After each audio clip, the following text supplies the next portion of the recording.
अगर आपने सतभक्ति ज्ञान चैनल को सब्सक्राइब नहीं किया तो सब्सक्राइब करें और घंटी के बटन को दबाएं ताकि जब भी हम न्यू वीडियो अपलोड करें सबसे पहले आप तक पहुंचे। पुण्यात्माओं, हम 90% दुख हम स्वयं उत्पन्न किए बैठे हैं।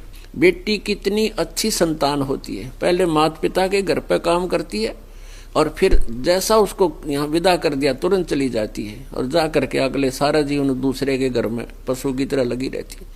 और आज बेटी हमें इतना कैर बना लिया, किस कारण से? उसके ऊपर एक अननेसेसरी खर्चा बना लिया, ब्याह का, दहेज का, ये दुश्मन बना लिया, अपने पैर पाप को आड़ा मार बैठे। अब ये सूत में नहीं आता क्योंकि रिवाज बन गई। और जिस कारण से बेटियों की मृत्यु गर्भ में करने लग गए, देख कैसे पापी बन गए हम। जो हम विवाह शादी में खर्च करते हैं ये भी हमारी नालायकी है। अब जैसे हम यहाँ ड्रामाबाजी करते हैं विवाह के समय, कोई डीजे बजाता है, कोई बैंड बाजे बजाता है, डांस करते हैं, उद्मस्तार देते हैं, ये कोई एक मानुष का कार्य है? जिनको ज्ञान नहीं वो लोग ऐसा किया करते हैं। बच्चों का विवाह परमात्मा ने कर रखा होता है क्योंकि संस्कार भगवान ने पहले जोड़कर तैयार कर रखे होते हैं। तो उसमें हमने घना ड्रामाबाजी नहीं करनी चाहिए। बच्चों का विवाह वचन से होता है, बच्चों का विवाह वचन से होता है। भाई हमने अपनी बेटी आपके पुत्र से इसका विवाह कर दिया, नाता जोड़ दिया, वो कहते हैं ठीक है हमने स्वीकार कर लिया, तो हो गया ब्याह। इसमें चाहे सिंपल खाना खा लो, चाहे इसमें ढोल पीट लो और चाहे इसमें नाच गा लो, बात वह है कि वह उतनी ही है।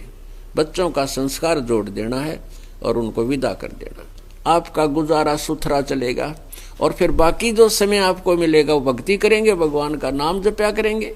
अभी शुरुआत है स्मारक की, पुण्यात्माओं कुछ दिनों में देख लेना आप। सब तंग पा रहे ब्याह की व्यवस्था से, किसी के 2 लड़कियां हो जाती हैं और आजकल जैसे विवाह की प्रथा चली हुई है उसके लिए मरण हो जाता है। सारा दिन चिंतित रहता है, किसी से कर्जा लेता है, कुछ करता है, कुछ करता है। तो धीरे धीरे अब ये समाज में सुधार आएगा, सच्चाई से परिचित होंगे, हमारी संख्या भक्तों की बढ़ती चली जाएगी। तो फिर अभी तो समाज में विरोध बन जाता है क्योंकि जैसे भगत की लड़की है, भगत से शादी करनी पड़ जाती है, तो उनके रिवाजें, उनके सारे वही सांग होते हैं। लेकिन भगत को चाहिए कि पहले खोल कर दे कि अकेली लड़की है मेरे पास, ना कोई दहेज दूंगा। और पुण्यात्मा परमात्मा ने जहाँ संस्कार जोड़ रखे उसने तोड़ कौन देगा, उसको रोक कौन देगा? हम डर जाते हैं, घबरा जाते हैं कि बेटी का ब्याह ना हो, ये भूल कर ना सोचना। फिर देखना परमात्मा की लीला कैसी करते हैं वो अपने, फिर वो परमात्मा साथ देंगे आपका जब आप उसका नियम पालन करोगे।